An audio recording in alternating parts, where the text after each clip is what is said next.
给我喝了什么？氰化物啊！你这个上市集团的新晋首富，该不会都没喝出来吧？还愣着干什么？赶紧去拿合同啊！你没看出来这个小狼崽子啊，根本就没想过给你拿钱吗？爸，为什么？就因为我没给你钱，就要杀我？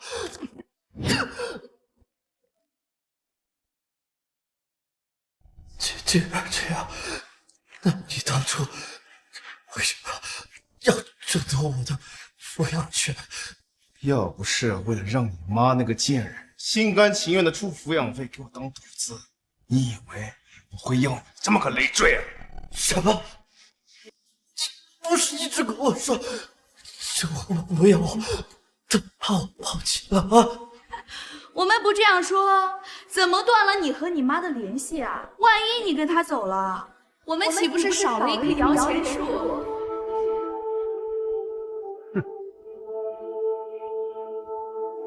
林若雪，你听好了，从今天开始，我们再也没有任何关系。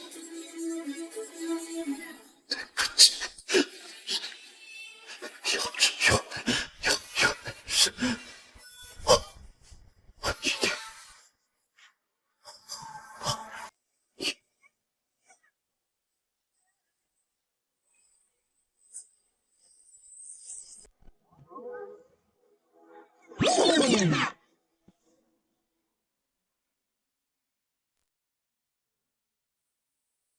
这是你不是死了吗？林若雪，今天这个婚必须离！离婚2000年，真的重生回到了8岁，父母离婚的那年。浩浩才8岁，还发着高烧，这婚能不能不离啊？这位先生，要不你们改天再来？闭嘴！你什么小管闲事啊？林若雪，你别总拿这个孽种来拖着我。他烧死了，跟老子有什么关系？今天这个婚必须离！黎明，就当我求你，离婚就离婚。妈，咱们没必要求他，离完了可以滚了。浩浩，你干嘛？妈，这种渣男变了心是留不住的。林若雪啊，哎呀，你都白活这么大岁数了，竟然还没有一个8岁的小孩懂得多。没错，你看看你自己这身子骨，2两肉都没有，整个就以博财命，难怪我越赌越输。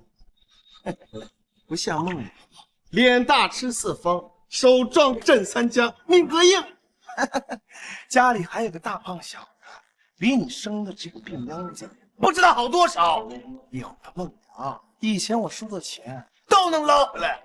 哼，我妈还不是因为跟了你这种没用的男人，日子才过得这么惨。离开了你以后，我妈的日子肯定越过越红火，身子越来越好。笑话，一个肩不能扛、手不能提的废物，还带你这么个拖油瓶，日子还越过越好，不被饿死都算是烧高香了。行了，宝贝儿，你跟他们废什么话？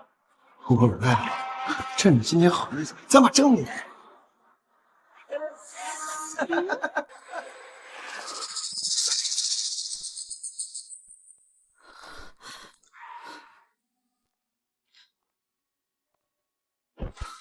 妈，别难过了，以后我来照顾你。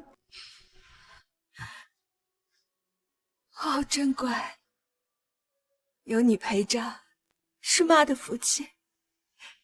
对了，你不是一直说想上学吗？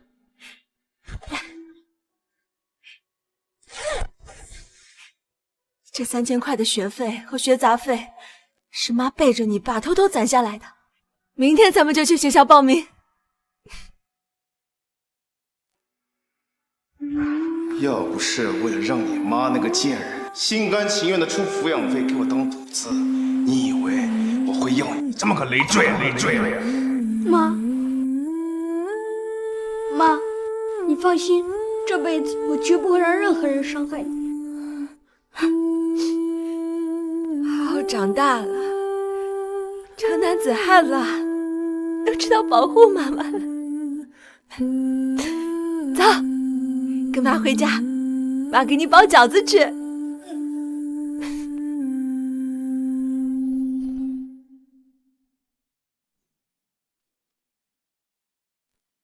古玩街13杠6号就是这儿了。记得上一世有人在这淘了个古玩，然后被一个国外华侨花了500多万收走了。这一辈子，这好货可就归我了。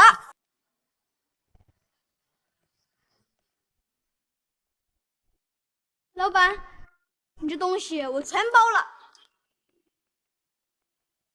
方浩，你这小兔崽子，不在家陪你那个倒霉的妈，上这儿来学别人淘古董捡漏来了。要你管！这个小兔崽子身上还真流着点我的血啊！这么小就知道捞钱了，可惜来晚一步。这个地摊上的宝贝啊，已经被你老子我淘走了。看到没？这可是纯正的猫眼石，这地上所有的垃圾加起来都没有这个珍贵。猫眼石，猫眼石正是那东西身上的装饰。找到了，古代皇室贵族逃往海外留下的传家宝。老板，这些东西我全包了，你卖不卖？卖，他全包了。你有钱吗？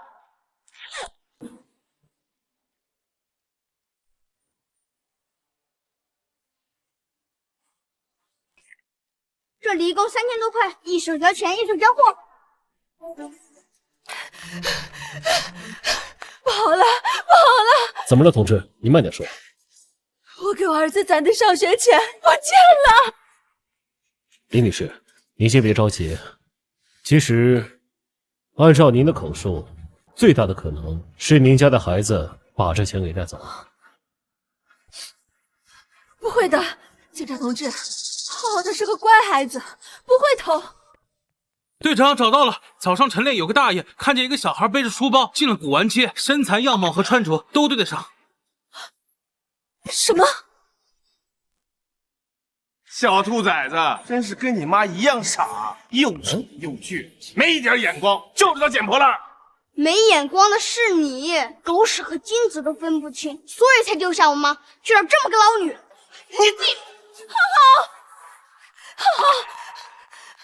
浩浩，你自己出来瞎跑就算了，还带着这么多钱，要是弄丢了，还怎么上学啊？放心，妈妈，我已经把它们全都换成宝贝了。什么？你全花了？林若雪，这就是你苦心教育出来的好儿子，才8岁就给你赚了上百万了。他还真以为自己会鉴宝啊？你以为谁都像你们一样，只会不劳而获、好吃懒做吗？小兔崽子，嘴巴给我放开点！哼，怎么戳到你痛处了？放心，很快我们就是2个世界的人了。以后你想见我，就只能靠报纸还有电视了。还报纸？如果你的这堆垃圾里面有宝贝，老娘我今天当场给你下跪磕头！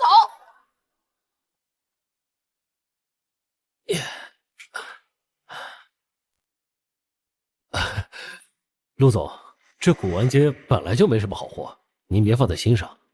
给老爷挑选礼物的事儿，咱们还是去拍卖行看看吧。这拍卖行最起码都是真品啊，而且我听说最近还有赌玉呢。玉？我明白了，是汝窑玉色，怪不得摸起来手感怪怪的。怎么了，陆总？走，回古董街。这可是你说的，要是我淘的宝贝，你就给我还有我妈当场下跪磕头。大妹子，说实话，我刚要是不打眼了，你这个钱我还真不想赚。不过这2位说的也对，这里边确实没什么宝贝了。这里边要是再有宝贝的话，我不就成京海最大冤的头了吗？这小孩也太不懂事儿了，竟然把学费偷来古玩街卖光了。3岁看小，7岁看老，现在就这样，长大还不知道怎么败家呢。不是这样的，你们不要误会浩浩，浩浩他很好，很懂事，他买这些东西只是想帮我。帮你，帮你收垃圾。林若雪，你要是聪明一点，就赶紧把这个小杂种找个地方给卖了，省得他把你拖累死。哎，你说的话倒是提醒我了，到时候卖了钱记得分我一半，毕竟这属于夫妻共同财产嘛。浩浩，别听他们乱说，无论发生什么事，妈妈都不会丢下你，妈妈会和你一起长大。死鸭子嘴硬，你们母子俩就跟这堆垃圾一样，没才气，更没人要。哼，没才气的是你！离开了你以后，我和我妈的日子注定会越过越好。哦，那你倒是说说，怎么个越过越好啊？你该不会真的相信会有哪一个冤大头买下你这一堆垃圾吧？啊？你们母子俩注定一辈子穷酸。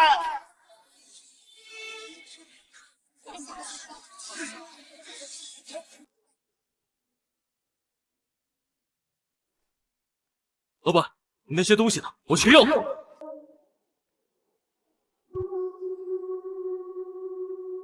老板，那些东西呢？我全要了。林哥，这里面该不会真的有好货吧？不可能，那些东西全都看了，根本全都是废品。真要是卖到这价格，让我吃屎都行。我想起来了，我在电视采访上看到过他，他就是陆氏集团的少东家陆骁，横跨金融和古玩两界的顶级天才。陆骁，没想到前世叱咤商场的冷面佛，年轻的时候竟然还是个帅气的小白脸。果然，岁月是把杀猪刀啊！你真要买？这些东西不值钱的，你好好考虑清楚啊！这里是3万块，你点一下。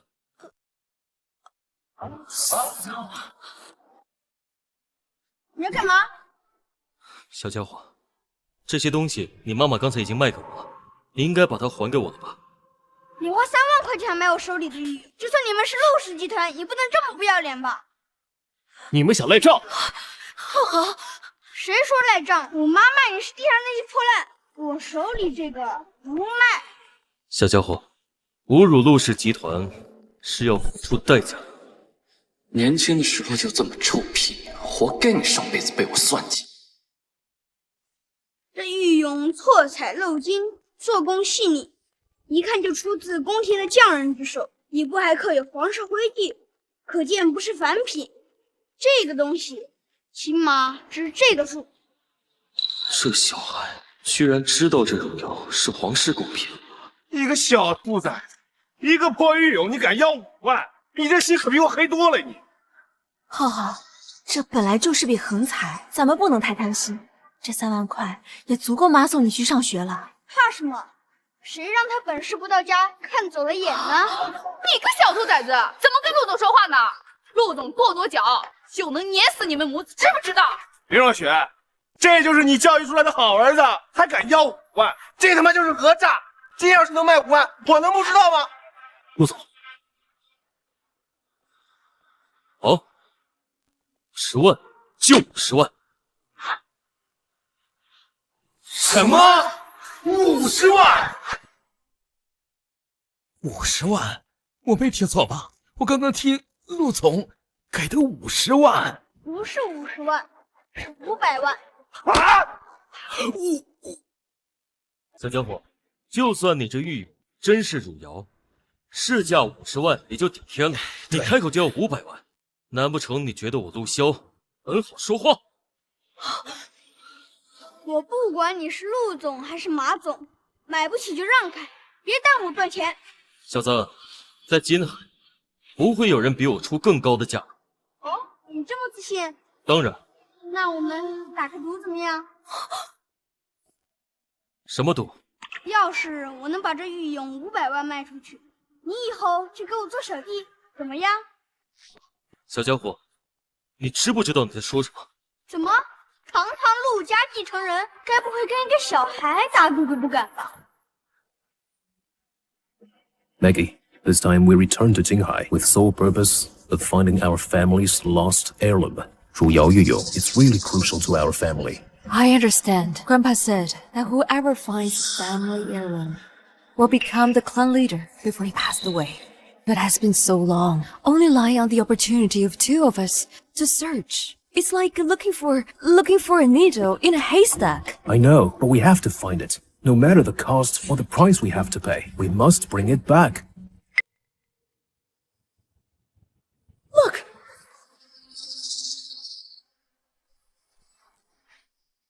你个小兔崽子，你疯了？敢让陆总给你当小弟？就是，陆总他动动手指就能碾死你们母子，你还敢在他面前大放厥词？我开50万，就代表他只值50万。你有没有想，如果卖不出去该怎么办？卖不出去，我这东西就任你处置了。既然如此，如果你输了，我要你给我们陆氏集团当一辈子门头，作为说谎的代价。一言为定。浩浩，你怎么能随便跟别人打赌呢？要是输了怎么办啊？输了你就跟他一起去打扫厕所了。就是啊，你在这瞎担心什么呀？要我说啊，搞不好啊，就是你儿子故意的，凭此机会啊，赖上陆总还说不定呢。如果真是像他们两个说的你，那我要告诉你，你长错算了。我陆家的饭不是什么阿猫阿狗都能吃的。Hey kid, we want that thing in your hand. Name your price.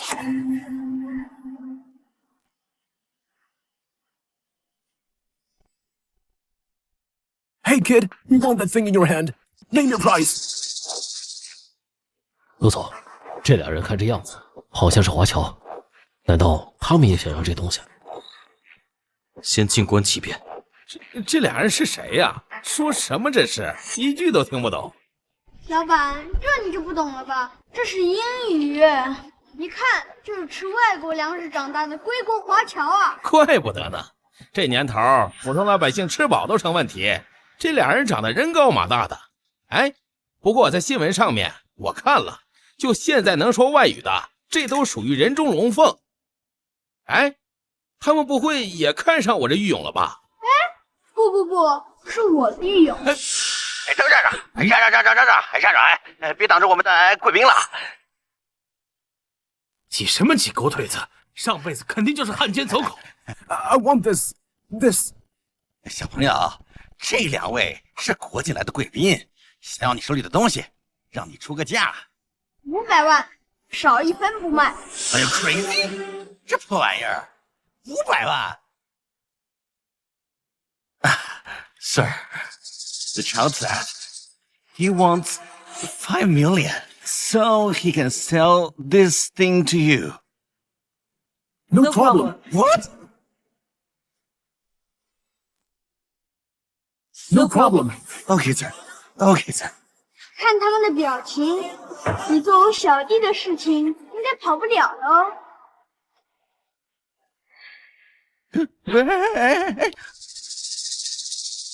那俩冤大头真愿意出500万买那个玉俑？没错啊，你想干嘛？肥水不流外人田。这样，一会儿你翻译的时候把价格压下来，就说他们只愿意出60万，我给你帮腔。事成之后，差价我俩吃了，5分账。这不太好吧？这两个可是我的贵人，在国外身份不简单呐。这要是让人知道欺诈海外华侨，咱们可是要进警察局的呀！怕什么？撑死胆大的，饿死胆小的。这个机会你要是把握不住，难道你想一辈子点头还要给人带路啊？到时候你可别后悔啊！再说了，这里面除了你，谁还会那破鸟语啊？兄弟，相信我，没错的。干嘛？好，干，走。我这两个外国朋友说了，60万，你卖不卖？什么60万？哎呀，可惜了呀！早知道我买下这玉俑，转手就能挣10万呢。天哪，60万！好，这下我们真的要发财了。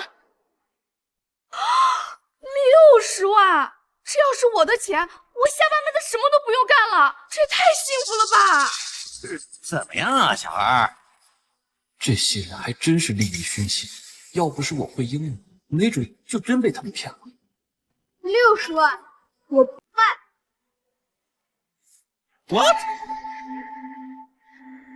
？What？ 你不卖？浩浩，这可是60万呀，比陆总开的价格整整多了10万了。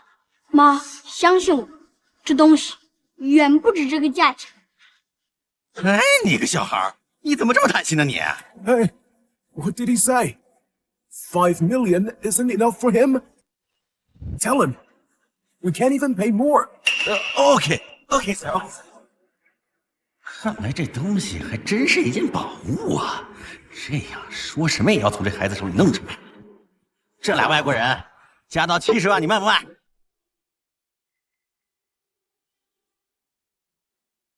？80万、90万、100万、100万，最后一次了。你要是再不卖，这笔买卖我就不做了。价值100万的东西，我居然只卖了3000。方浩，我劝你做人不能太贪心，这100万够你们母子俩过上好日子了。浩浩，100万不少了，要不咱们就卖了吧？就是呀，卖了吧，卖了之后你和你妈就不用过苦日子了。小孩，你到底卖不卖呀？100万可是最后一次，你要是再不卖，再犹豫的话，1分钱都不会有。哦，是吗？当然，在这里面只有我懂英语，我还能骗你吗？可我刚刚明明听他们说还可以加价。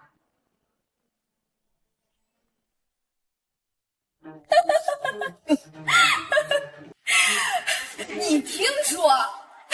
你刚才的意思是，你也听得懂英语？听得懂英语很难吗？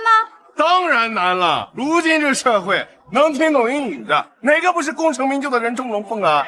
你一个8岁都没上学的小兔崽子，拼音识全了吗？敢在这大眼子！那你让这位导游说说看，我有没有听错？这不可能啊！这么小的孩子怎么可能听得懂英语？他一定是通过表情猜出来，然后诈我。小孩，你别以为自己有点小聪明啊，还有点运气就可以糊弄所有人。我可以很明确的告诉你，我这2位外国贵宾明明说的就是100万，最后一次机会。你要是再不同意的话，这笔买卖就不做了。你确定他们是这么说的 ？Of course， 这2个人是我带过来的，我还能给他们翻译错了不成？要不然这样，你来，你行你来呀！真是有什么样的妈，就有什么样的儿子。明明就是没什么文化的底层人士，非要攀龙附凤的去上学。现在好了，还开始装起来什么学问了。浩浩，咱们见好就收吧，100万可不少了。这些钱足够妈供你上到大学了。再说了，你也不会讲英语，跟他们也没有办法沟通，就按这个价格卖吧。小朋友，这个导游仗着你和你妈妈不会英语，再给你胡乱翻译。如果你跟我服个软，求求我，我可以帮你沟通。哦，你这么好心提醒我。这2个华侨看起来是很想得到这东西，我不介意成人之美。怎么样？还是不麻烦你了，等着做我小弟为我办事就行。林若雪，这就是你的好儿子啊！丢人都丢到外国人面前去了。Hey, sir. I think it's time to replace your tour guide.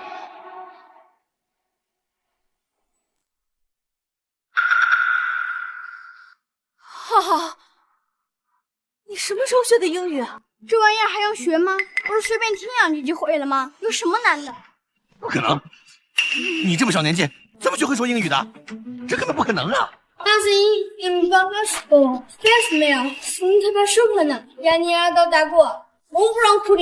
他会说几国语言啊？他是神童吗？ This guide mistranslated on purpose, colluding with them to deceive me. They lowered your offer to scheme of the commission. How despicable! You jerk! You should be grateful we're in Daxia. If it wasn't abroad, you bet it! You're a corpse by now! Sir, misunderstanding. This is a misunderstanding. Just No, I have to call the police. apologize. Here, someone has committed a fraud against the returned overseas Chinese. I'll have him tried in a military court.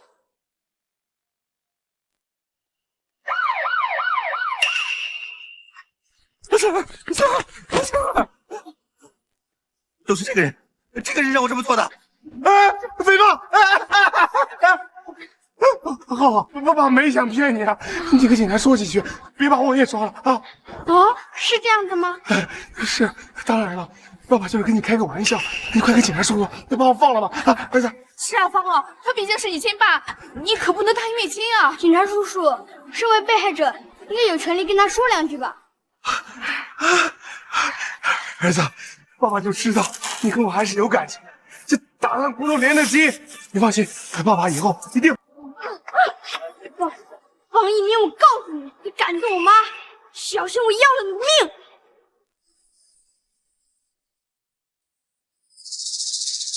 你个孙子，你敢打老子！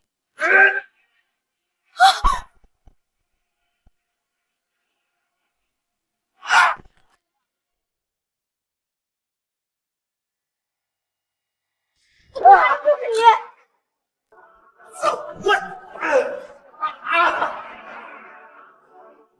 Please say it for me. Make sure he pays the price.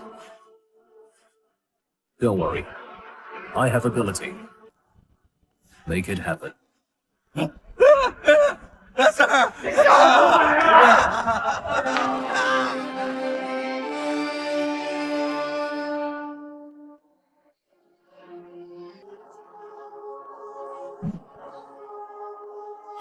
Here's 5 million. Thank you for helping us. Recapturing our family's heirloom. You got the friendship of the Jinhai Zhang family. My friend. You're welcome. Welcome back to Daxia. For your future endeavors, I wish you all the best. Thank you.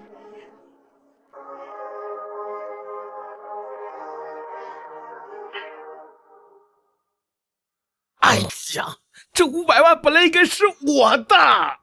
老板，这钱其实我也不怎么想赚。哎呀，没想到你小小年纪倒是挺记仇的。怎么怕了？放心，我是你大哥，不会这么对你。哎，浩浩，不要乱说。不好意思啊，陆总，好好跟你开玩笑呢，你别当真。另外，刚才谢谢你。谢我什么？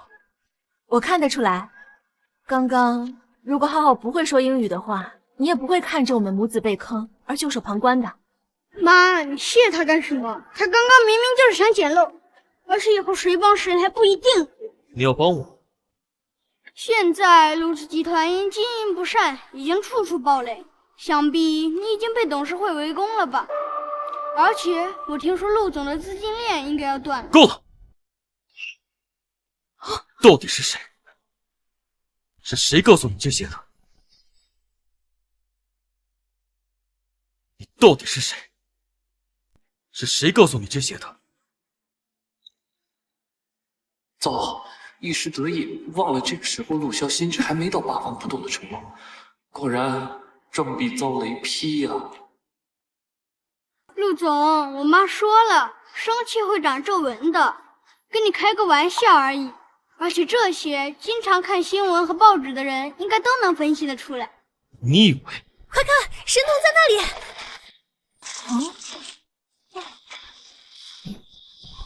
小朋友，听说你鉴宝捡漏，挣了上百万，这是真的吗？听说你还会说八国语言，能不能说一下您是怎么学习的？您的老师到底是谁？这些都是我妈平时教育的好，她时刻告诉我要好好学习，要活到老学到老，就算还没到上学的年纪，也要博览群书，纵观天下大事。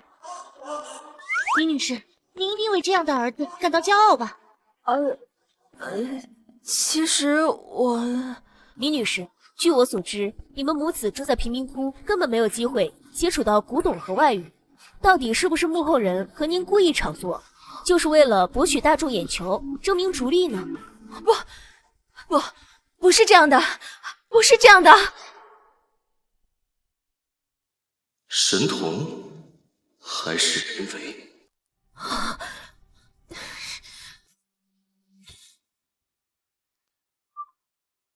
喂，好，我知道了。陆总，建工集团的人又开始催了，咱们还是先走吧。建工集团，陆氏集团旗下最大的工程企业。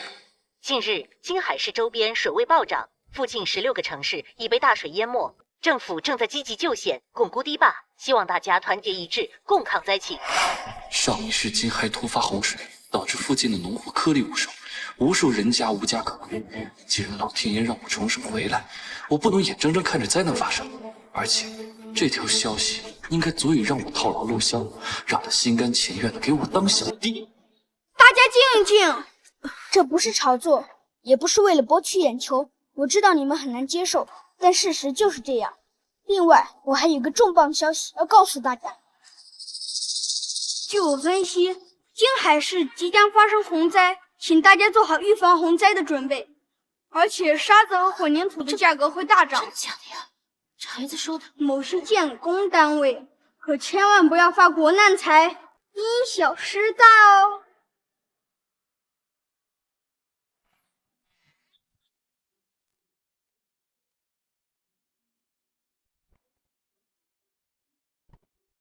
妈，我饿了，晚上吃红烧肉行不？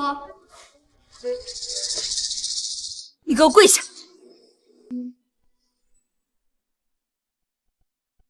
你给我跪下！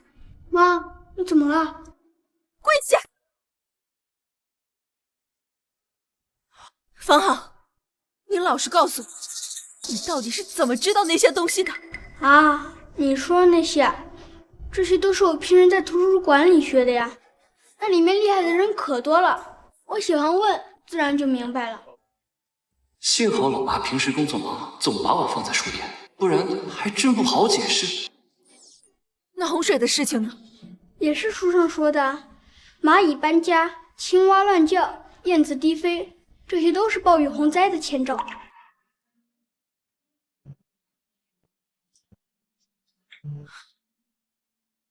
浩浩，咱们可以穷，但记住，千万不能骗人，知道吗？所以你说洪水的事情是真的？没错，现在的预兆和几十年前报纸里形容大洪水来临前的一模一样。那我们得赶紧报警，提醒相关部门做好准备。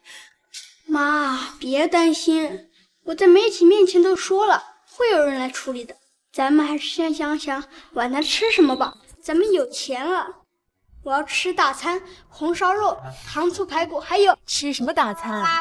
这笔钱要留着送你去上学，明天就去报名。你饿了，妈去给你煮碗挂面就行了。什么？我堂堂百万富翁，你就给我吃挂面？妈，你不能这样对我，我要吃大餐。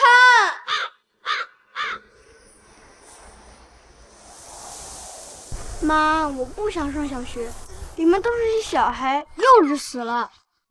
瞎说什么呢？你不也才8岁吗？浩浩，做人要脚踏实地，千万不能因为自己有点小聪明就骄傲自满。妈已经联系好了，校长说要亲自接你入学呢。天啊，我堂堂未来全球首富，该不会真要从小学从头开始吧？哟，这不是那个神童和他的废物妈吗？怎么，这神童也需要上学啊？方一鸣、梦瑶，你们这么快就出来了？哼，老娘家里有人，交了罚款自然就出来了。林有雪，你不会让方浩也来这上学吧？这可是金海最好的小学，连梦瑶的孩子都是花了大价钱才进来的。你的孩子什么身份？他配吗？浩浩，别理他。站住！大家快来看啊！这个就是昨天新闻上的那个神童。他就是那个赚了几百万，在媒体前预言有洪灾的神童。什么狗屁神童啊！都都是骗人的。他和他妈就是仗着脸皮厚，抢走了我男人相中的宝贝，先一步倒手卖了，才赚了钱。结果这就飘了，还在媒体面前装什么预言家，说是洪灾要来，简直是鬼话连篇。我才没胡说，你们不信是你们的事。哼，还嘴硬？这金海都暴晒半个多月了，别说是一滴雨，连片云都没看见，撒谎成精，跟你妈一个模样。我告诉你，我就是受不了你们母子俩这副德行，所以才离的婚。这样，怎么回事？学校门口吵什么吵？校长啊，你终于出来了！你快看啊，就有人在这招摇撞骗呢！没错，校长可不能让这种孩子进你们学校啊，要不然整个学校都被他给污染了。我们金海小学可是全国重点教育单位，敢在我门口骗人，不想活了吧？你说的那个人到底在哪儿？我倒要看看是谁有这么大的胆子！就是他们。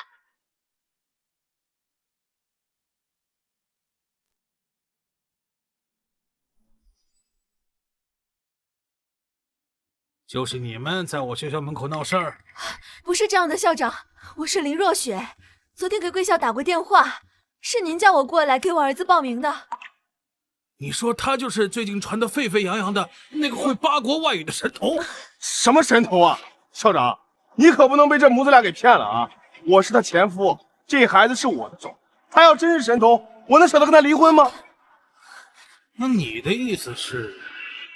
哎呦，校长，你怎么还不清楚啊？这小子的名声都是他妈给他炒出来的，就是为了博人眼球，好让你们对他们另眼相待，要不然他们连学费都付不起。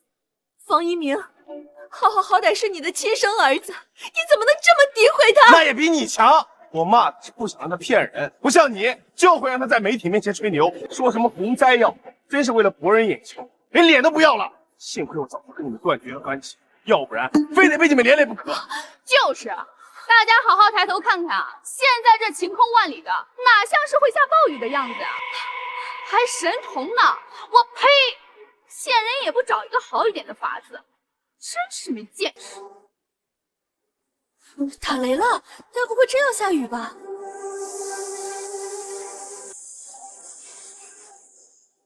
难不成真让他说准了，真要来洪灾？放屁！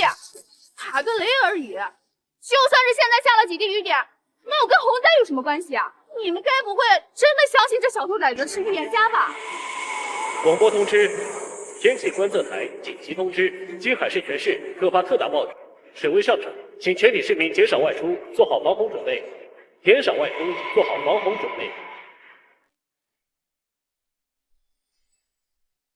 金海市即将发生洪灾，而且沙子和混凝土的价格会大涨。荒谬！一个8岁大的孩子连天气预报都看不懂，还预报洪灾，说沙子涨价，这里面的亲弟关系是他能看得懂的吗？现在的媒体为了流量，什么都敢炒作。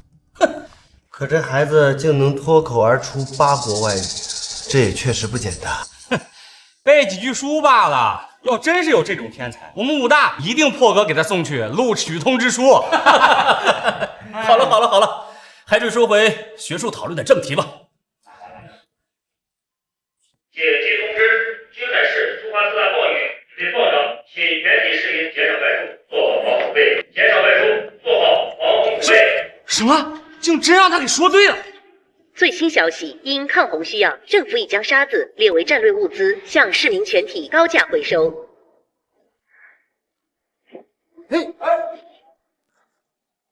快，他去抢人了！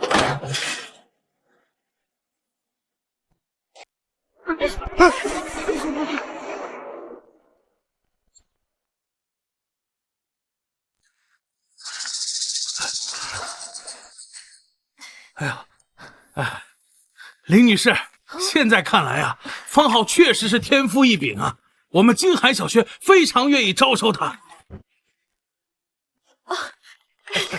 谢谢你，校长，谢谢你啊，校长。不行，这些都是假的，不能录取他。假的？没错，方浩他还只是个孩子，他怎么可能有这么大的本事？这一切都是林若雪在背后操作。校长，你可千万不能相信他们的名字。梦瑶，你别血口喷人。哼，林若雪，你别以为我不知道，你肯定是提前在哪里得知了这些消息，为了捏造你儿子是神童的假象，欺骗大众，满足自己的虚荣心。没错，我自己生的什么东西，我最清楚。方浩根本就不是什么神童。不是这样的，我真的没有骗人。要不这样吧，林若雪，要想方浩上学也可以，但是你必须跟方浩断绝母子关系，让他跟着我，只有这样才能证明他不在你身边还是不是神童。什么？你要把浩浩带走？你疯了吧？为什么要给这小鬼上学？你也相信他有真本事？放心，宝贝儿，我是觉得神童这个噱头有利用价值，说不定是个摇钱树。怎么样，林若雪？只要你离开，我就让方浩上学。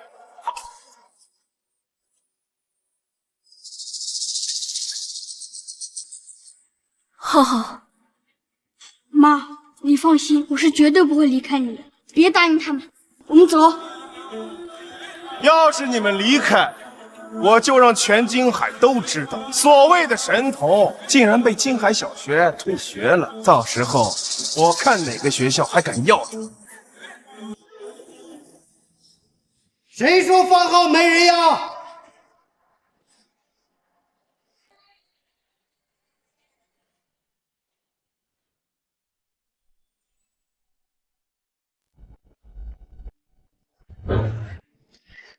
你就是方浩同学吧？您是？自我介绍一下啊，我就是冲着神童的名号来的吧？可惜呀，他们的把戏被我们戳穿了。没错，他们母子两个就是在唱双簧，骗人的。林若雪，如果你不答应我刚刚的条件，那就带着这个没人要的野种走吧。神坑！我们学校的学生家长也是你敢欺负的吗？你他妈谁呀？敢动老子！哼，他是清北大学的王校长，我在教育局见过。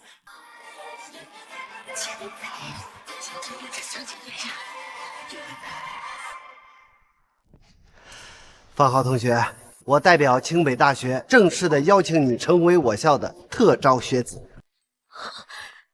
清北大学？不可能，方浩怎么能是清北大学的学子？他连幼儿园都没上过。就是啊，他这个是小骗子，凭什么进清北啊？他当然不会是清北的学子。果然，我就知道方浩根本不配，肯定是他的把戏被戳穿了。那些媒体人士过来收拾他了。我是复旦大学的校长李显，方浩同学，你应该来我们复旦大学。我是港中大学校长孙鹏，方浩同学的天赋更适合我们港中大学。我是武大校长赵正，方浩同学来我们武大，我们会给你最好的资源。方浩同学来武大教书吧。什么情况？李女士，只要您愿意，方浩现在就可以上清北。哎，李女士，我们复旦大学才最适合方浩。哎，来我们武大，来我们武大，我们复旦大学一定要来我们武大大学。这让我怎么选呢？妈，要不先请各位领导伯伯吃个饭呗，咱们边吃边聊。对，各位校长都还没吃饭吧？我先去请你们吃个饭。嗨，这哪儿的话呀？应该是我们请您和方浩同学吃才对。对，走。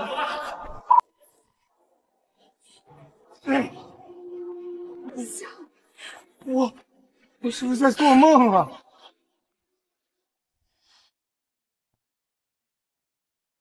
这次的金融峰会，你就找这些人做我们的金融顾问。陆总，这些已经是咱们最顶尖的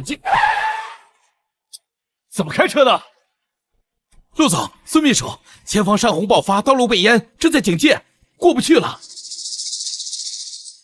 金海海市即将发生洪灾，渣子和混凝土的价格会大涨，某些建工单位可千万不要发国难财，因小失大哦。喂，你好。什么？陆总，老公班要征用我们建工集团的沙子，有偿高价。掉头。不去请那些金融顾问了。人已经找到。啊？立刻给我调查方浩母子的位置。方浩？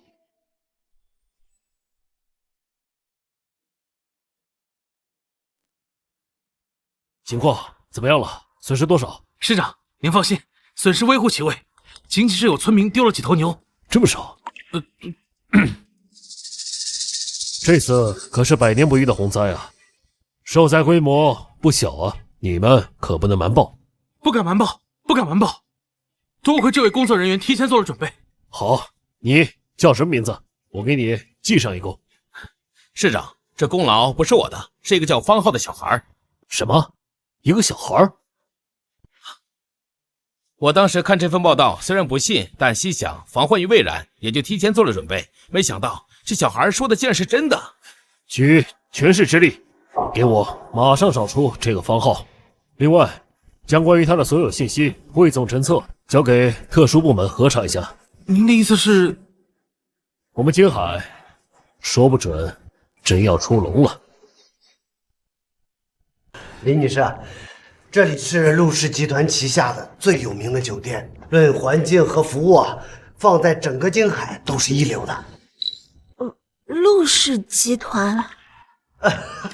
林女士，您别担心啊，今天呢我做东，您和方浩同学就尽管吃。老王啊，你今儿可是真够下血本啊！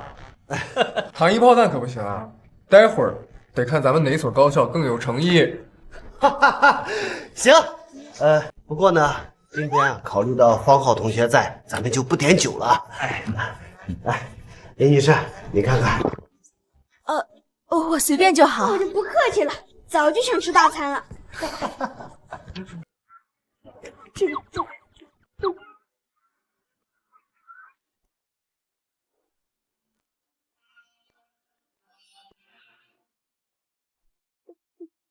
好了。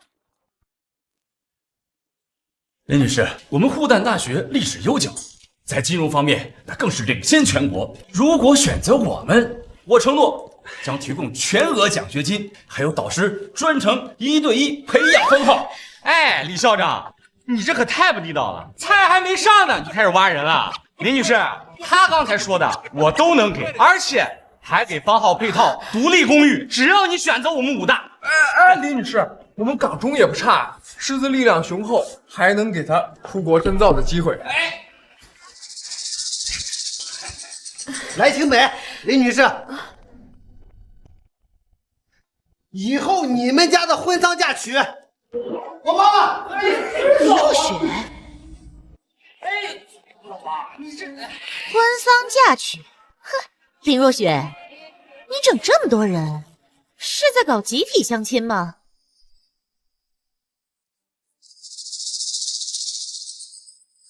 二妹，你怎么在这儿？二妹，这是我二姨林双。上一世，她因为我家没钱，一直瞧不起我妈，甚至在我妈离婚后，仗着没人护着她，抢占我妈的房子，让她流落街头。原来是林女士的妹妹啊！哎，快，请坐，请坐。不用了，我们不熟。浩浩，怎么说话呢？二妹，来。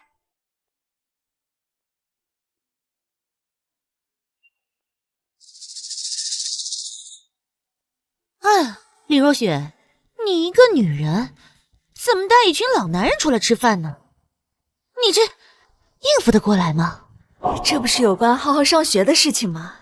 哦，你儿子啊，我可是听说你让他在媒体跟前装神童呢。姐，不是我说你，你一个刚刚离过婚的单身女人，你可长点心吧，小心人财两空。不好意思啊，我忘了，你压根儿这没有钱。二妹，你误会了，这饭局是几位领导请的，要帮我解决浩浩上学的事情。让方浩上学，还请你们吃饭？哦，姐啊，你这为了孩子真豁得出去啊。不过一次这么多人，真让人恶心。这位女士，请你说话注意言辞。怎么了？被我说中就恼羞成怒了？哎，对了，姐，你找人呢也得找点靠谱的。你像我们家孩子当年上学的时候，找的可是清北招生办的刘主任，这样的大人物跺跺脚，整个教育界啊都得震一震。清北大学？陆总，查到了，方浩母子正在我们集团旗下的酒店用餐，让人务必留住他们。备车，我马上过去。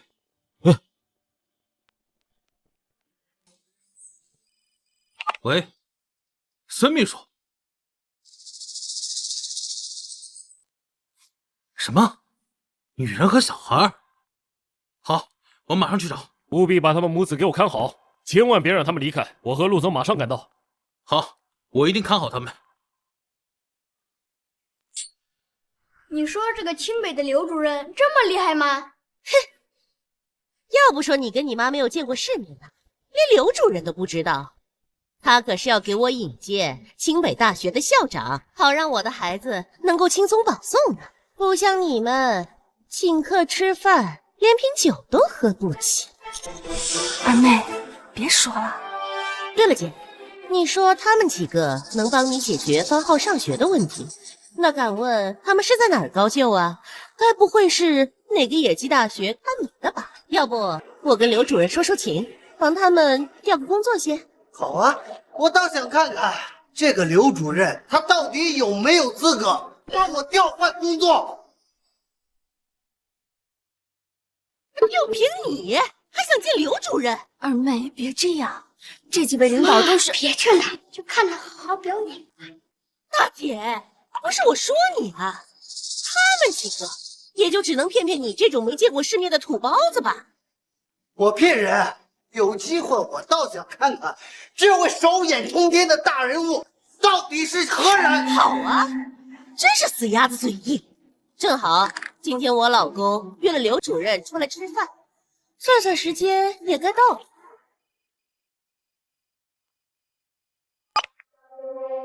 喂，刘主任啊，哦，您到哪儿了呀？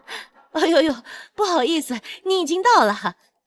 我就在右拐第一个包间呢。有几个人说呀，特别仰慕您，想见见您呢。哎，对了，姐，这刘主任呢，可要比他们几个厉害多了。要不你求求我，我帮你儿子说说情，怎么样？不用了，二妹。真是给脸不要脸。姐，你该不会以为就凭他们几个就能帮方浩找什么好学校吧？他们几个跟刘主任比起来，都是草包。我倒是等不及了啊！真想看看这位大人物到底是何人。怎么，今天又有谁想请我办事儿啦？怎么，今天又有谁想请我办事儿啦？你就是刘主任？没错，你谁呀？你是清北招生办的主任，却不认识我。你是什么阿猫阿狗，也没让我认识。我们刘主任呢，可是清北招生办的大人物，哪会认识你们几个？还不赶紧趁着这个机会过来巴结巴结？我说老王，听到没有？清北招生办的大人物，还不赶快给他端茶倒酒？对呀，清北出了这么一号人物，也算是让咱们长见识了。放他娘的屁！清北根本就没有他这样的人。你说什么呢你？我说清北根本就没有这样的人，少在这里辱没我们清北的名声。敢质疑我？你们是什么人？哪个学校出来的？敢不敢报上你们的职务？哟，不敢了吧？是不是怕回去之后我们刘主任对付你们呢？他们呀，是怕说出来吓到你们。哼，笑话！就凭他们几个，还能比我们刘主任大？哼，你们真想知道我们的身份？少他妈卖关子了，快说，你们是谁？我，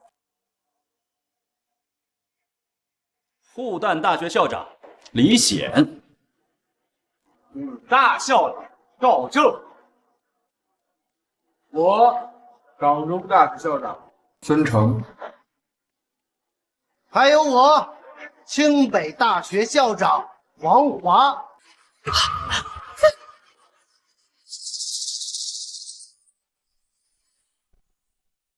王华，刘主任，他真是你们清北大学的校长啊？假的，他们都是假的，你们不要上当。几个大学的校长竟然请一个8岁的小孩子吃饭，这怎么可能？他们一定是假冒的，都是为了骗财骗色，什么都骗。哼，好啊，你们几个老骗子联合起来招摇撞骗，还骗到老娘头上了是吧？胡说八道！我们堂堂高校校长岂能容你们污蔑？少跟他们废话，这种骗子我见得多了。不给点颜色瞧瞧，就不会长教训。你想干什么？你们等着，我叫保安过来，偷偷把你们都赶出去。吵什么吵？这里是陆氏集团的地盘，谁敢闹事？这里是陆氏集团的地盘，谁敢闹事？老公，你可算来了！我好心好意给我姐介绍人脉，帮她儿子上学，没想到他竟然联合这堆骗子一起来欺负我。刚才甚至扬言要动手打我跟刘主任呢。务必把他们母子给我看好，千万别让他们离开。我和陆总马上赶到。孙秘书要留下来，原来是群诈骗团伙，也不知道怎么惹恼的陆总，真是胆大包天，敢在太岁头上动土。妹夫，不是这样的。谁是你妹夫？你就是林若雪。我早听我老婆提起过你，说你家穷三也就罢了，还带着儿子不学好，出门找些歪门邪道，也难怪你老公把你甩了。就是，老公，今天本来是咱们请刘主任吃饭的好日子，没想到啊，都被他们给搅黄了。钱经理，这4个人冒充高校校长，简直是教育界的耻辱。这对母子啊，也不是什么好东西，必须偷偷严惩。不是这样的，他们真的是高校校长。行了，林若雪，你还在帮这帮骗子说话。老公，不用顾着我的面子，狠狠的教训他们。你们敢？在这京海，还没有我陆氏集团不敢的事儿。住手！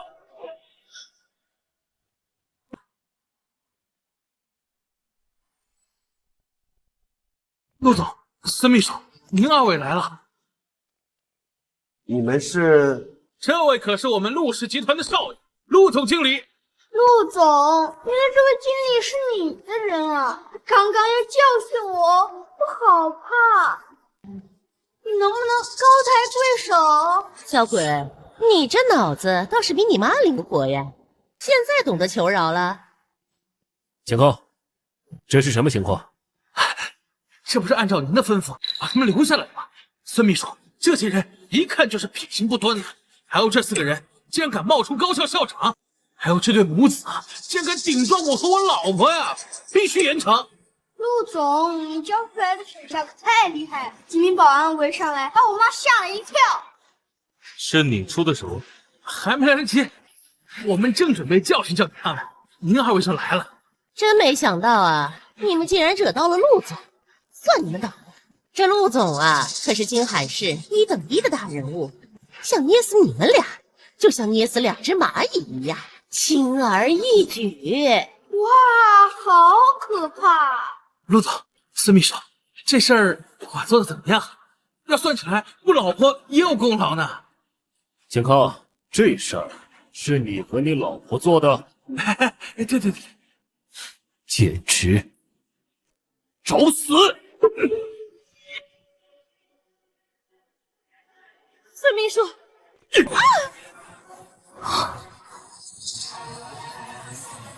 抱歉，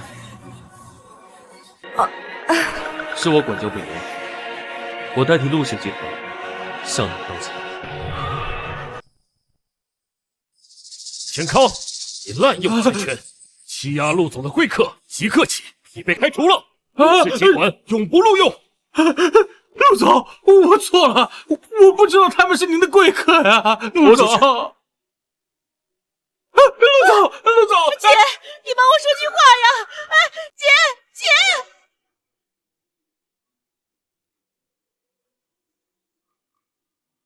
还有他也是个骗子。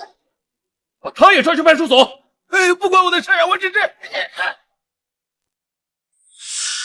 方浩同学不愧是神童啊，连陆总也另眼相待。烦人的家伙终于消失了，林女士，请问方浩入学的事，您考虑的如何？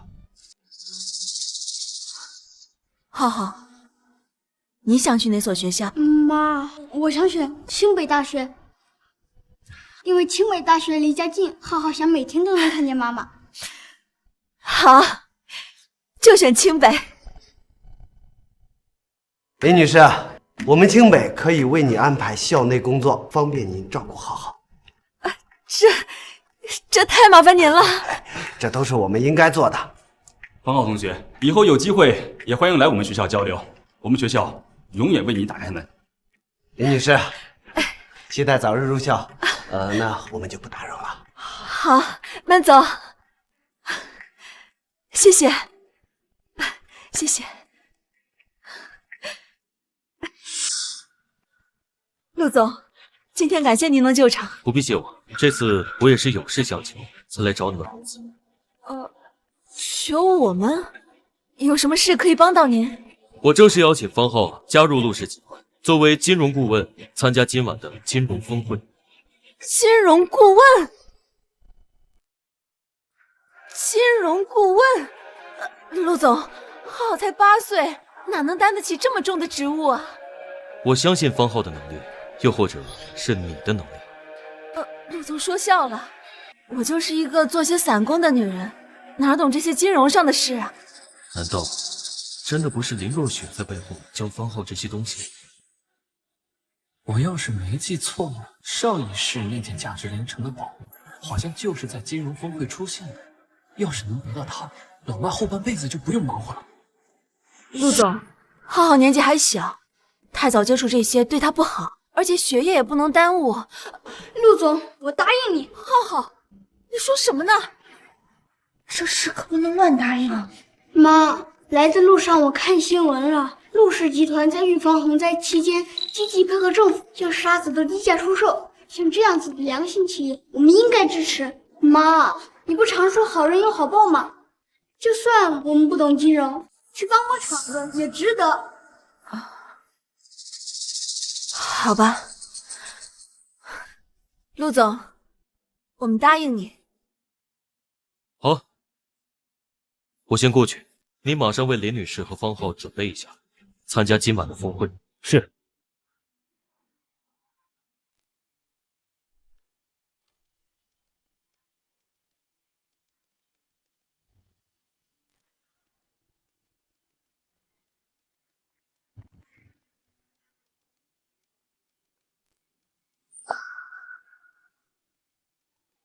林若雪、方浩，这是你们能来的地方吗？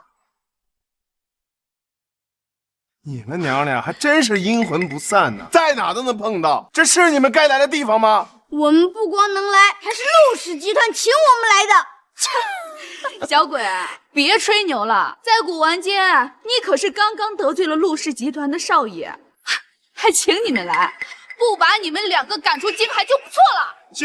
这只有上流人士才能参加的金融峰会，你们的身份配吗？就算你是神童，想要参加，那也得等几十年，到时候你妈还活不活着都不一定呢。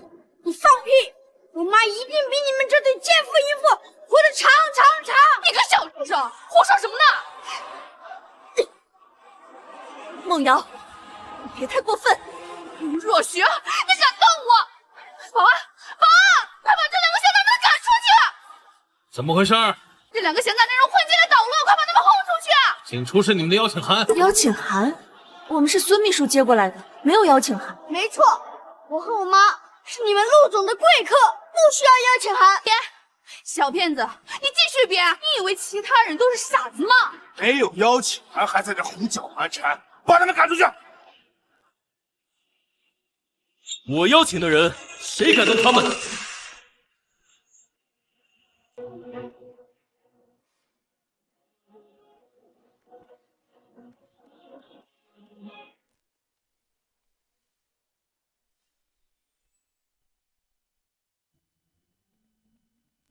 陆总，他们真是你请来的？怎么，你有意见？是你们两个叫的保安？不，误会，我是怕他们混进来捣乱。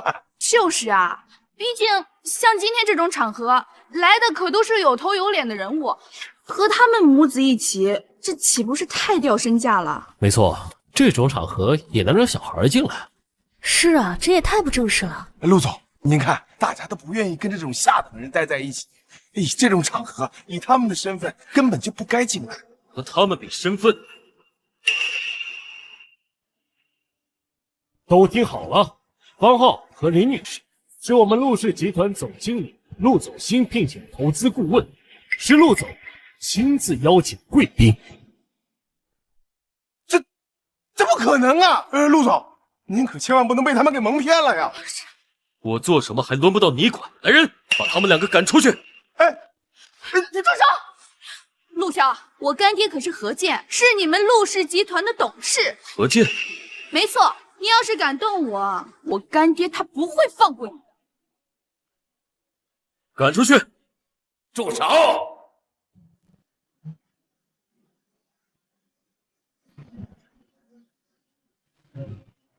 陆骁，你好大的胆子啊！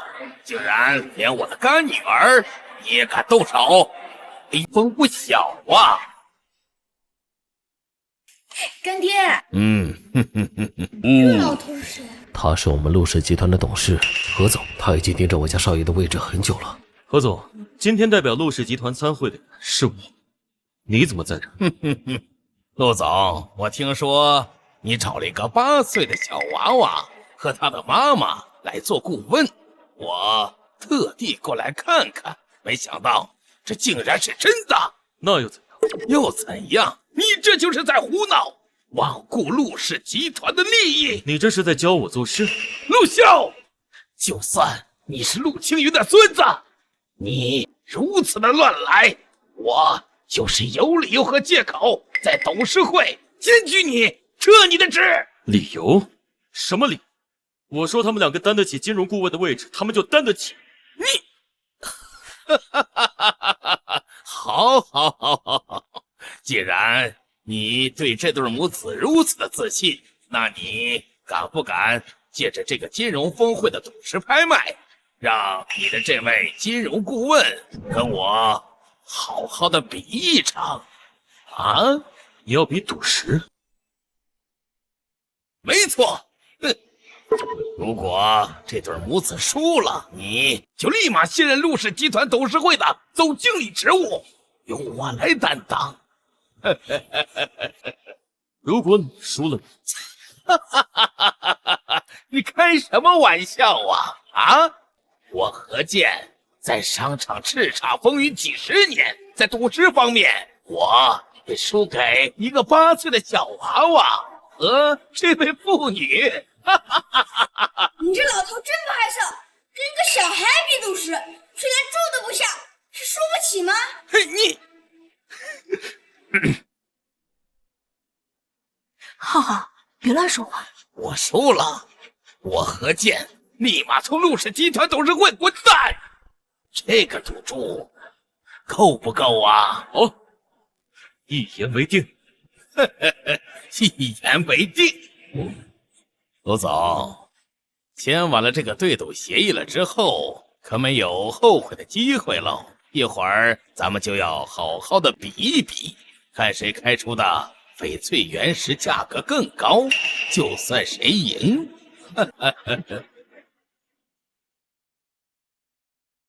林女士，我这个位置还能不能做，可就看你和你儿子你放心，今晚所有本金由陆氏集团来出，至于收益，归你们母子所有。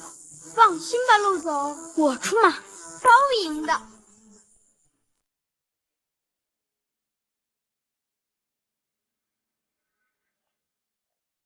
各位贵宾，久等了。俗话说，赌石如赌命，一刀下去，全凭造化。今日我们特意准备了3块原石翡翠进行拍卖，为这次的金融峰会增添彩头。此外，我们还在现场准备了切割机。拍卖结束后，嘉宾可在现场进行切割，看看究竟谁能够慧眼识宝。林若雪这个穷婆娘，这辈子连翡翠都没见过，还敢带儿子来赌石，真是笑话。就是，一会儿让他输的裤衩都不剩。好了，今天的赌石拍卖现在开始。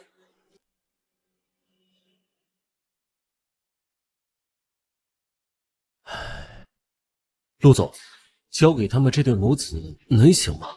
他们恐怕连拍卖行都没来过。他们会不会赌石我不知道，但是我看中的人一定可以。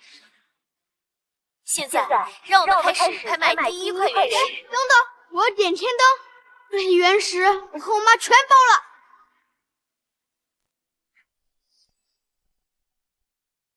哎了。呀，陆总，这方浩要闹哪出呀？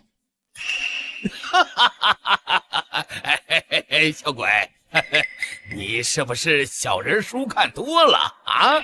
什么点天灯？哎，这拍卖场上可没有这种说法啊！啊，没有吗？小朋友，我们拍卖行没有点天灯的说法哦，这些都是电视和小说里的情节。原来如此，前世我确实没去过拍卖行，真尴尬。无良小时害人不浅啊！还好我现在只是8岁小孩，不是上辈子的公司老总，否则这脸可就丢大了。还有林若雪，你们2个土包子连规矩都不懂，还敢来赌石啊！就是，趁早滚蛋，别在这助人现眼。陆总，方浩这对母子看起来不靠谱啊。上一世我虽然没参与过拍卖，但清楚记得新闻里说过，金融峰会上最不起眼的一块原石，竟开出了价值100亿的祖母绿。所以我只要注意大家看不上哪块原石，再抢下来就行。好了，拍卖继续。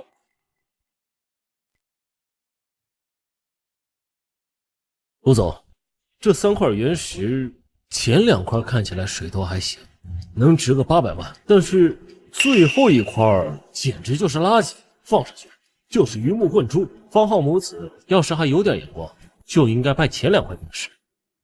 现在拍卖第1块原石，底价100万、150万、200万、300万。浩浩，我们挑一块没人要的，碰碰运气就好。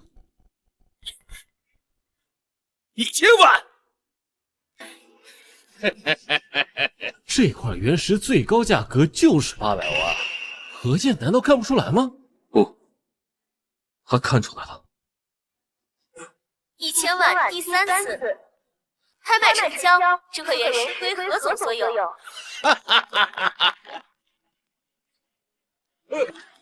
现在拍卖第2块原石。哎，1000万，我还出1000万。什么？我还出1000万？陆总，这何健还要拍下第2块原石，他是一点不给我们留机会啊！这方浩还有林女士还不出手，难道是要拍最后一块废石吗？何总出价1000万，有没有要竞价的？林若雪，你们母子2个是不是被吓傻了？都到现在了，连一句价都不敢喊。怎么，刚才不是挺能吹吗？怎么怂了？何健喊价这么高，看来开出祖母绿的原石不是这块。1000万第3次，成交，第2块原石也归何总所有。陆总，你请来的金融顾问也不过如此嘛！啊！现在开卖第3块原石，起拍价10万。这么低，难道就这破石头啊？只有纯正的傻瓜，哈哈，才会去拍。我要，我出10万0 100，我出10万0 100。哦，哈哈哈！这小鬼连加价都只加100，真是笑死人了！我早说了，他们根本就不懂赌石。哎呀，陆总，他们这不是在胡闹吗？我出20万。老邓，这块原石你不是看不上吗？小鬼，那又怎样？告诉你啊，你呀，每次喊出什么价，老子我都比你多出10万来。哈哈哈哈！想捡漏啊，门儿也没有啊！哈哈哈哈！可恶，这太卑鄙了！浩浩，人家都说了，不管我们出多少钱，他都要比我们多10万，你还要争什么？当然要涨，这可能就是价值100亿的帝王祖母绿呢。妈，前2块原石我们已经错过，如果最后1块再不争下来，那岂不是眼睁睁的看着陆总丢掉他的总经理的职位吗？可是谁知道何健会把价格抬到什么地步呢？别怕，妈，这钱又不是我们出。再说了，你不是说好人有好报吗？我们无论如何都要争下来，再帮陆总一把。那好吧，20万第3次成交，3块原石均归何总所有。什么？20万第3次成交，3块原石均归何总所有。什么情况？1块原石都没有拍下来啊！完蛋，光顾着劝服老爸，一不留神错过喊价了。哈哈哈哈哈哈！我就知道你们会输，但是没有想到的是，你们竟然连1块原石也没有跟着我抢下来啊！哈哈哈哈哈！陆总，哎，这就是你请来的金融顾问，还什么神童？哈哈哈哈哈！简直就是沽名钓誉。林若雪，你儿子刚才不是挺能吹吗？怎么关键时刻掉链子怂了？哈哈，好，哈哈哈哈哈！诸位，现在呀，让我们亲爱的陆总好好的看看我挑出来的原石能开出什么样的璀璨之光啊！哈哈哈哈哈！陆总，这可怎么办？您可是给他签了对赌协议的，这个何健肯定会拿这个发难的。愿赌服输，难道我真的看走了眼？何总，很遗憾，这3块原石都没有开出太高价值的翡翠。不重要，我的目的已经达到了。不对呀，这和我上一世的信息不一样，竟然没一颗开出帝王祖母绿吗？难道说真正值钱的翡翠不是他们？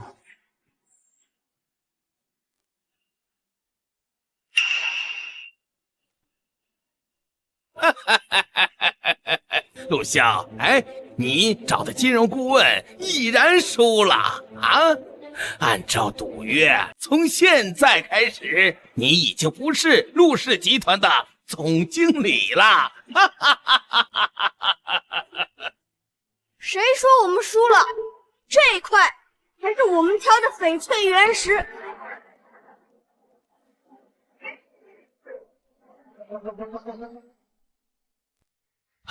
怎么还有1块原石啊？这是开采的废石，工作人员随便拿来垫桌脚的石头。哦，陆骁啊，你选的人一点本事没有，倒是闹出了不少笑话啊！拿出1块破石头就想翻身呐！啊，陆总，不能让他们再这样胡闹了，简直是太影响集团的名誉和您的名声了。事到如今，只能选择相信他。果然，什么样的人就有什么样的眼光。你们母子俩活该被别人踩在脚下。妈，别听他们的，把这块石头就揭给他们看。相信儿子，保证出货。林若雪，既然你嫌丢人丢的不够，那就开啊！不过之前运气好了1、2次，你真以为自己能过上好日子？我呸！今天就看着你们娘俩怎么身败名裂，否则别人真以为我方玉宁跟你离婚是鼠目寸光了。林若雪，你给我记住，你和你的儿子必须给我一辈子待在泥潭里。方一鸣，你欺人太甚！就欺负你，怎么？珠儿，我可是算过命的，这个女人不仅克夫，而且没有一条发财线。她跟她的儿子注定一辈子穷苦。你，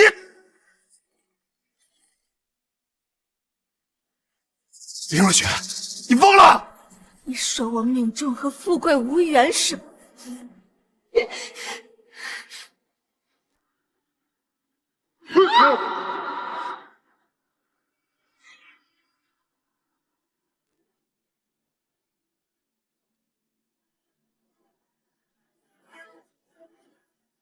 只有我们自己说的才算。哼，哎呀，装模作样，无非就是狗急跳墙罢了。哼，陆总，真的要让他们继续解释回原始吗？解。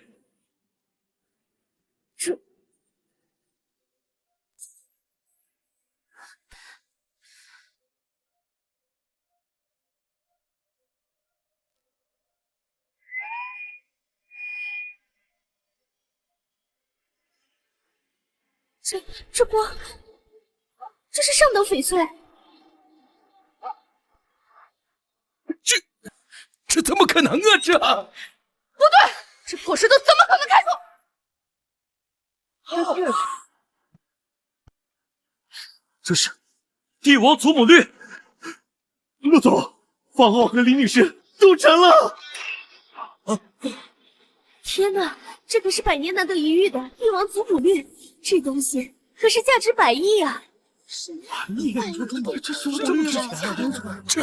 这怎么可能？我怎么可能输给一个8岁的小娃娃呀？大爹，你快想想办法，这一定是假的！完了，全完了！怎么样？现在知道谁才是真正的行家了吧？何健，现在输了。从今天开始，你不再是陆氏集团董事会成员，名下所有股份归我所有。大爹！何总，今晚多亏了你们，陆氏集团才能化险为夷。陆总客气了，我们只是运气好。陆总，这叫实力。这下你该相信我的眼光了吧？确实，你的能力超乎了我的想象。方浩、林女士，我正式邀请你们加入陆氏集团。有你们的相助，陆氏集团必会迈上一个新的台阶。陆总，浩浩还小，现在最重要的就是好好学习，这些商业上的事，我想等他长大以后再说。好吧，既然如此，我也不勉强。不过明天晚上是我父亲寿宴，希望你们可以赏脸参加。我们身份不合适，还是不打扰了。林小姐，今晚你帮了我们陆氏集团大忙，我爷爷也想亲自感谢你们，请不要推辞。妈，你就去吧，说不定还能吃到好吃的呢。那好吧，我们一定准时赴约。走吧。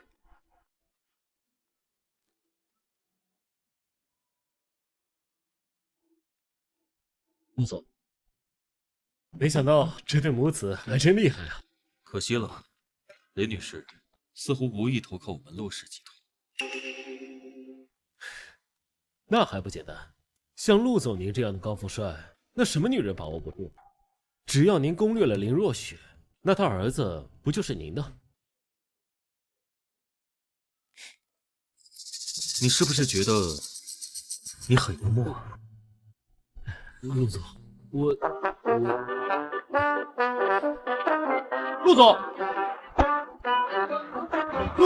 总，我还没上车呢，陆总。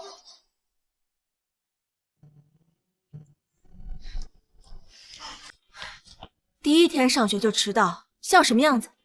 昨晚是不是又偷偷看电视了？妈，我才8岁，需要充足的睡眠。少找借口，既然选择了清北，就要好好遵守学校的规矩，别以为自己有点小聪明就可以骄傲自满。走，金融系2班，金融系，找到了。进。对不起，老师，我们迟到了。这位女士，你是不是走错了？我们这是大学教室，不是托儿所。方浩，是方浩，那个预测洪灾的神童。哇，终于见到真人了！哇，还是天才！您是杨教授吧？这是王校长的推荐信。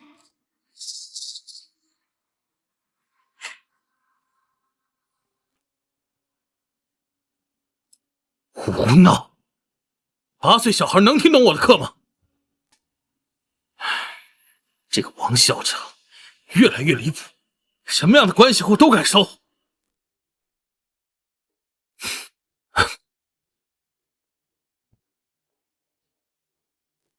各位同学，今天我们要讲的是股票投资的模拟理论。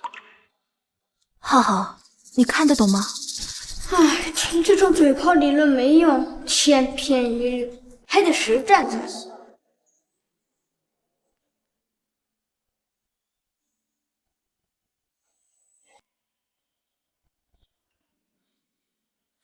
教授，我是说，你讲的特别有实战价值。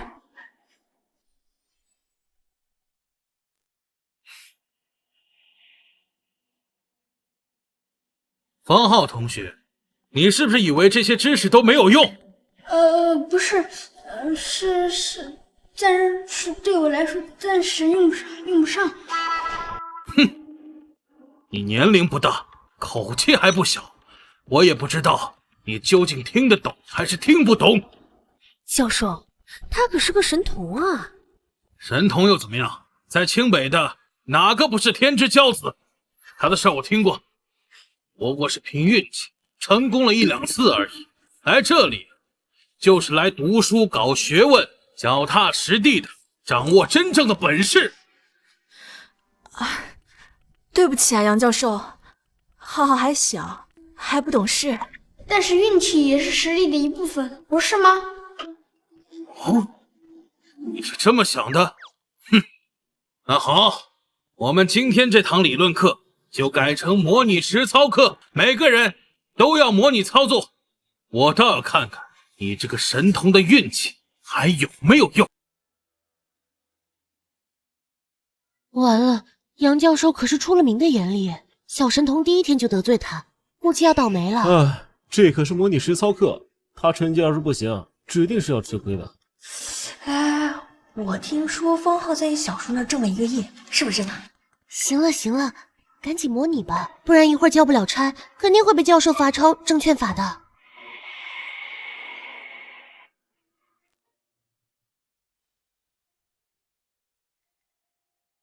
怎么？你怎么不动？是不敢实操，还是根本就不会？你刚才不是觉得自己很有本事吗？教授，我第一天来没带电脑。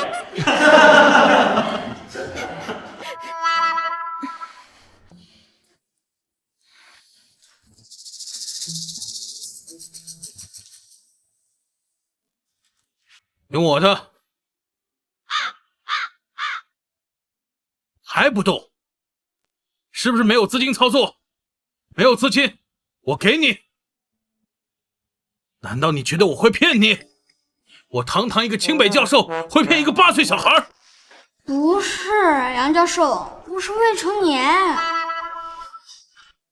在我的课堂上，只有学生，就算你是一个小孩，我也会一视同仁。你刚才不是很嚣张吗？如果连基本的实操都无从下手，那就给我出去！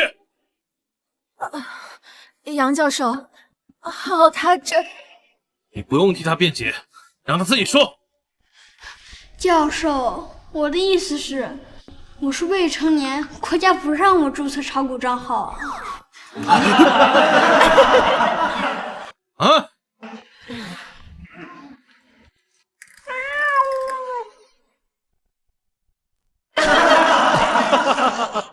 啊！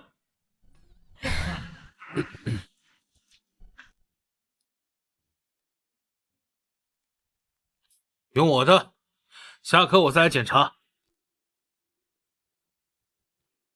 虽然里面只存了1万块，但你也盯着点，别让他给亏完了。好。前世玩了半辈子股票，靠这个让自己的公司上市，没想到这一世上学读书还要搞股票。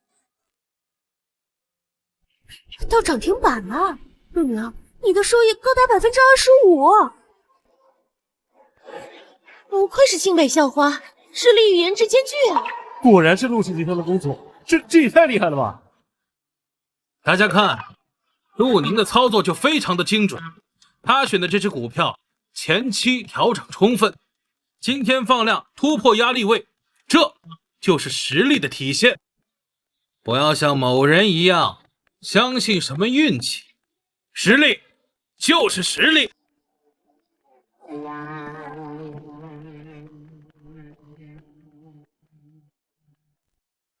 课代表，统计一下大家的成绩。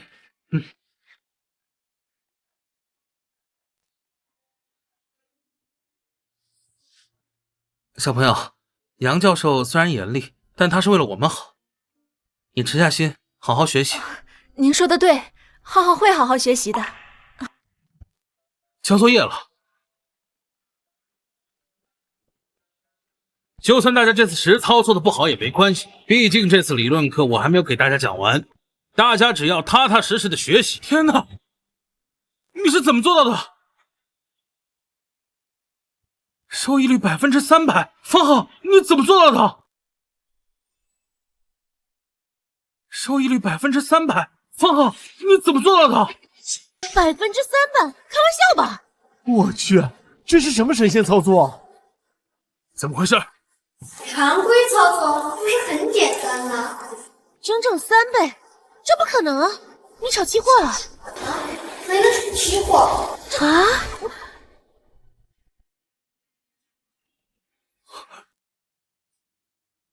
天啊，他居然在最低点买入，最高点抛售，这判断力也太绝了！这株股票我盯了1周都没敢下手，他竟然全仓杀入，还赚翻了！比起校花陆宁，他简直是有过之无不及，这就是神童吗？那个杨教授，我可以下课了吗？这真是杀人诛心，在课堂上公然打杨教授的脸。按照杨教授这个脾气，他肯定会暴走的。那小孩估计要完蛋了。是啊，上一个自以为是的贵家少爷，因为质疑教授，第2天就被开除了。杨教授，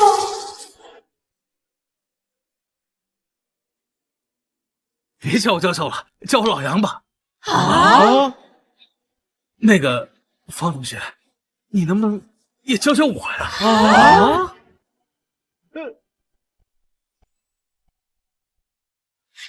哎，方浩，你给我推荐一只股票吧，我生活费快亏完了。小石头，我也要，小石头，我也要，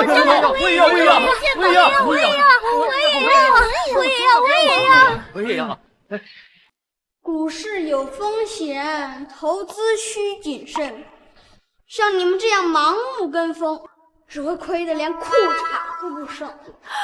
浩浩弟弟，姐姐家里条件不好，已经贷款上学，就连饭都快吃不起了。你就给姐姐推荐一只稳赚的股票吧。别骗人了，你这一身够抵我半年生活费了，还贷款上学，我看你贷款买包吧。浩浩妈，浩浩一定最听您的话，你就帮帮我们说说情吧。是啊，浩妈妈。好，妈妈，妈妈好求你了。要不你就给他们说一个。妈，教授，你不管管吗？方浩同学，其实我也想知道最新的投资方向。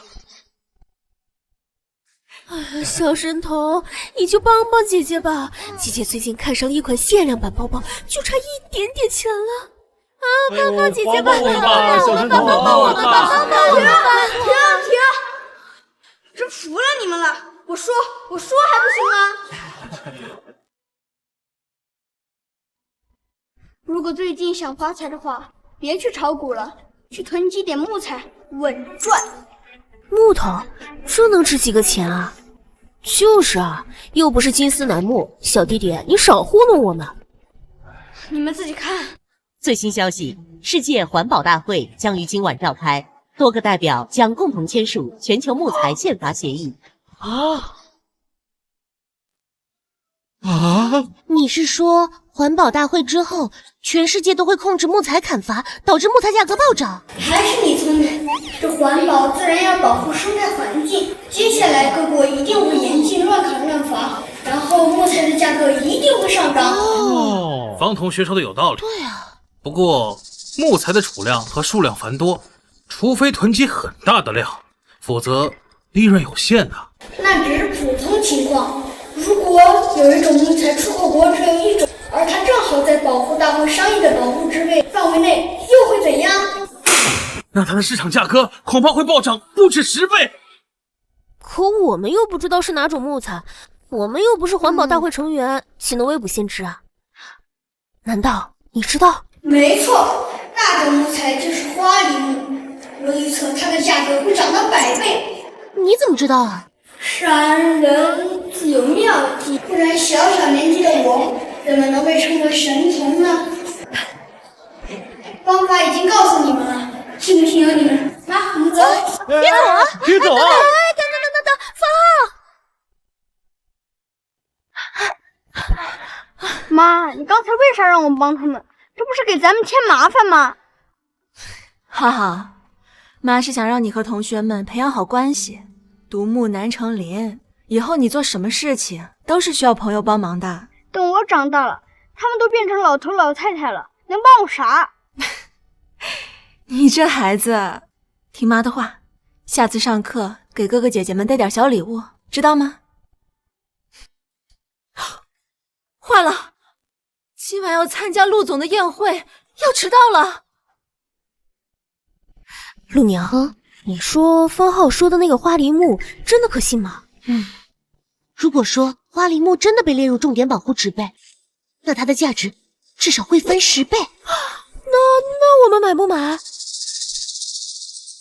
没错，那种木材就是花梨木，我预测它的价格会涨到100倍。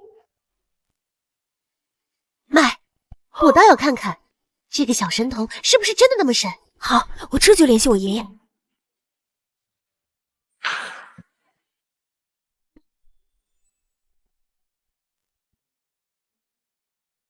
哎，快！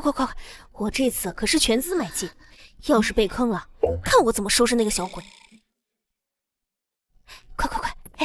接下来宣布本次代表大会重点保护植被名单，首先被保护的有香樟、四五家、蓬莱草，最后一项来了！花梨木。真的是！说对了，太好了！走，我们去找方浩。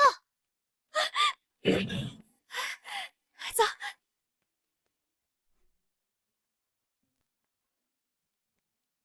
方浩，林阿姨，有人在吗？嗨，你们找谁啊？请问方浩和他妈妈在吗？他们住隔壁，但是他们一大早就出去了。那小孩还嚷嚷着说要过什么生日。生日？不会是……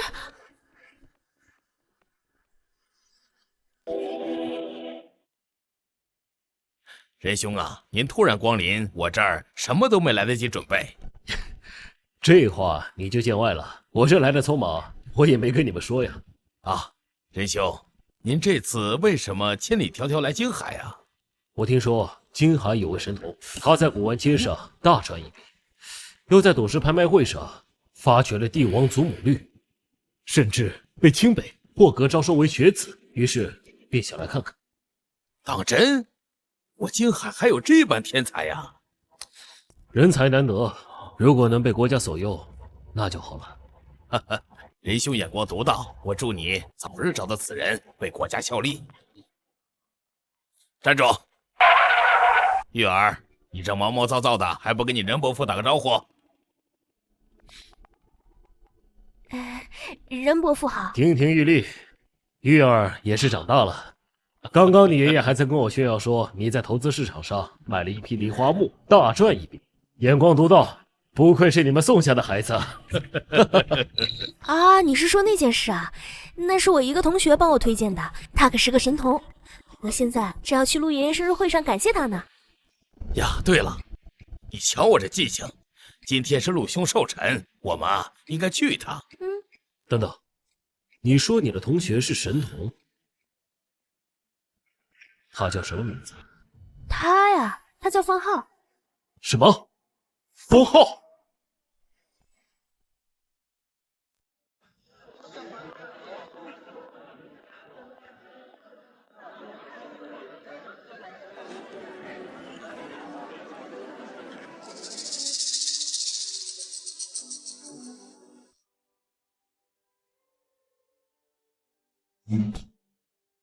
爷爷，这就是我说的林女士和她的儿子方浩。这年头，真是什么人都能来参加我老爷子的寿宴了。哎，李女士，我听说呀，你刚刚离婚不久，对吧？没想到竟然在这个时间点上认识陆萧了呀！二伯母，方浩和林女士是我们陆氏集团的金融顾问，刚刚解了我们集团的燃眉之急，是我特意邀请。金融顾问，就他们，一个乳臭未干的小孩，还有一个中年妇女，该不会是靠什么不正当的手段攀上陆家了吧？注意你的言辞。阿姨，我妈这么漂亮又有礼貌，谁见了不心动？不像某些人，人老珠黄，生活寡淡，只能靠嚼舌根过日。臭小子，我们陆家的聚会可不是你和你妈这样的乞丐就能随便参加的，少给我大放厥词。二伯母，方浩和林若雪是我的贵客，你要是再羞辱他们，我侮辱他们怎么样了？这小孩嘴本就不干净，我替他妈教训一下，怎么了？好了，今天是老夫的寿辰，是家宴，你们这样吵闹，就是在丢我的脸。哼！太爷爷，方浩是我清北的同学，一个小神童呢，可优秀了。哼，神童罢了，小时了了，大未必佳，不像我的儿子陆康，刚刚毕业就在宋家总公司企业上班，多少人挤破脑袋都进不去呢。能在那里面的，那可都是人中龙凤。没错，爸，毕竟在京海，除了我们陆家，能给宋家办事的，也算是万里挑一的人才。你说的宋家，是宋玉作为千金小姐那个宋家吗？当然，没想到你小小年纪也知道宋家的名声。因为我认识宋玉，今天我才帮他和陆姐姐赚了一笔钱呢。你帮他们赚钱？怎么可能？真是吹牛不打草稿。他们看你和你妈可怜，打发打发乞丐还差不多。不信，你就去问他爷爷宋婷了。小鬼，你可别太嚣张了。我儿子可是在宋家企业内上班，要找到宋婷问个明白，那还不是轻而易举？谁要找我？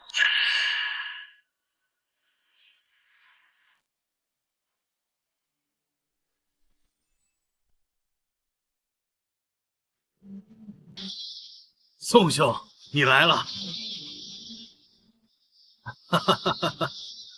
陆兄的寿辰，不好意思啊，来晚了。哎，哪里，欢迎啊！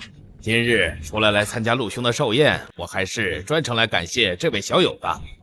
他帮助我的孙女儿赚得了人生的第1桶金。啊！方浩，你帮我挣到钱的事情我都告诉我爷爷了，他特别开心。宋总，你认识这小孩？何止认识啊！方浩小友眼光独到，极具慧根，将来呀，就是我宋家的贵宾。啊！你就是方浩？没错，您是？我是大夏金融的董事任远成。任远成，任远成，这可是国字号的人物，竟然能在这里遇到这好。方浩小子，我特地调查过，以你的才能，完全能胜任大夏金融的任何岗位。我认为国家非常需要你这样的人才，我想邀请你担任我的高级顾问。高级顾问？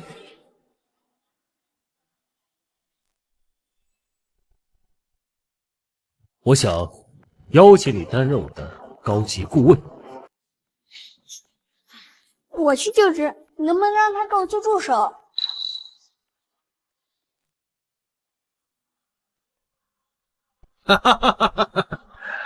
香儿，不要有压力。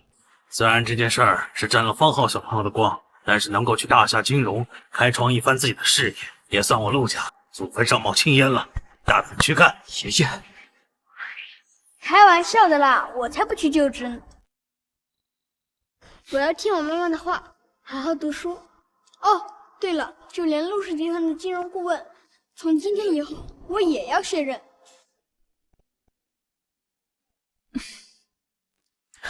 好吧，既然你这么决定了，那我就尊重你。要是你有什么其他的想法，随时来找我。不行，为了陆氏集团，我不会让任何人抢走方浩。你这是……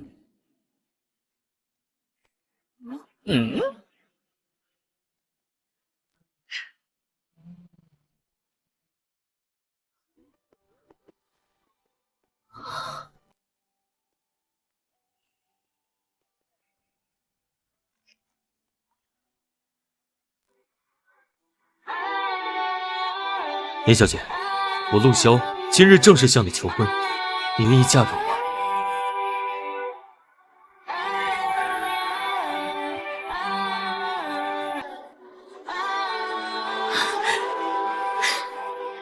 这也太突然了吧！